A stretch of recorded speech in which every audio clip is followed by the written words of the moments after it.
So first நெத்திலி மீன் குழம்பு செய்கிறதுக்கு கொஞ்சம் பொருட்கள் வந்து நம்ம வந்து வறுத்து அரைக்க போகிறோம். அதுக்கு 2 ஸ்பூன் தேங்காய் எண்ணெய் ஊற்றிக்கோங்க, 1 ஸ்பூன் மிளகு, அதுக்கப்புறம் வந்து நம்ம என்ன போடணும் அப்படின்னா மிளகு நல்லா பொரிஞ்சதுக்கப்புறம் 1/2 ஸ்பூன் ஜீரகம், அதுக்கப்புறம் ஜீரகமும் நல்லா வெடிச்சதுக்கப்புறம் ஒரு 6 பல் பூண்டு எடுத்துக்கோங்க.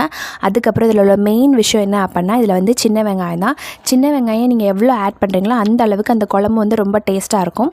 ஸோ சின்ன வெங்காயம் நல்லா வதங்கினதுக்கப்புறம் நான் என்ன பண்ணியிருக்கேன் அப்படின்னா தக்காளி பழம் 2 தக்காளி பழம் எடுத்திருக்கேன். நல்லா பழுத்த தக்காளி பழமாக எடுத்துக்கோங்க. அதையும் கட் பண்ணி இது கூட போட்டு நல்லா வந்து கிண்டி விட்டுக்கணும்.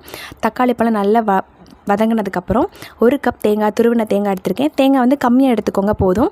அதுக்கப்புறம் நம்ம ஆல்ரெடி வந்து நெத்திலி மீனில் வந்து நம்ம வந்து 1 ஸ்பூன் வந்து சில்லி பவுடர் போட்டிருக்கோம். ஸோ இதில் வந்து எவ்வளோ காரம்னு பார்த்துட்டு தேவைக்கேற்ப அதில் வந்து சில்லி பவுடர் போட்டுக்கோங்க. இதில் மஸ்ட்டு கொரியாண்டர் பவுடர் நான் போடலை. 2வது உங்களுக்கு அடிஷ்னலாக என்ன தேவை அப்படின்னா அதில் எண்ணெய் ஆட் பண்ணிக்கோங்க.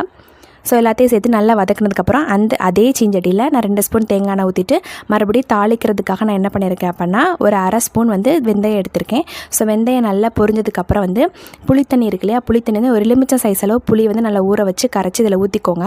புளி நல்லா கொதிச்சு வந்ததுக்கப்புறம் நம்ம ஆல்ரெடி வந்து வறுத்து வச்சுருந்தோம் இல்லையா, அந்த மசாலாவையும் அரைச்சி இது கூட வச்சு நல்லா கூட்டி வைக்கணும் மக்களே. நல்லா வந்து கொதிச்சு வரணும். நல்லா கொதிச்சு வந்ததுக்கப்புறம் அந்த பச்சை வாசம் போனதுக்கப்புறம் நம்ம ஆல்ரெடி வந்து நெத்திலி மீன் வந்து மேரினேட் பண்ணி வச்சுருக்கோம் இல்லையா, அதையும் இது கூட சேர்த்து ஆட் பண்ணிக்கோங்க.